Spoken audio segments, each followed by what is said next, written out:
As we talked about before, the touchscreen monitor has the option to turn on the AC circuits and the DC circuits. So when are you turning on or off these different circuits and why? Well, there are different options. As a rule of thumb, the DC circuits need to be on all the time because pretty much everything in your van is run on DC power. AC power, 110 volt, 120 volt, is pretty much everything that is connected to an outlet. It could be your heater when you're running your heater on electric, but it could be your microwave or whatever you put on the outlet.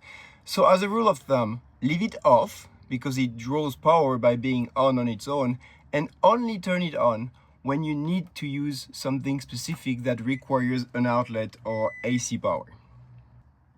The reason you would have to turn off the DC outlet, the DC circuits, would be if you leave your van, for example, for an extended period of time and you want to preserve the battery. Just remember that if you turn off the DC circuits, you will turn off the fridge, for example, and need to make sure that everything is empty in the fridge. Remember as well that a lot of people leave the heater on if it's freezing outside, but then they leave and try to save the battery by turning off the DC powers.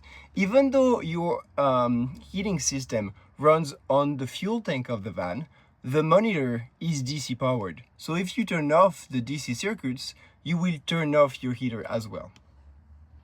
And remember that within the DC circuits, if you go there, DC, you can see specific circuits that you could turn on or off specifically. For example, the gray water tank might not have to be on all the time if it's warm enough outside. The Starlink might not need to be on if you're not using Starlink during that period of time. You can specifically turn it off or on.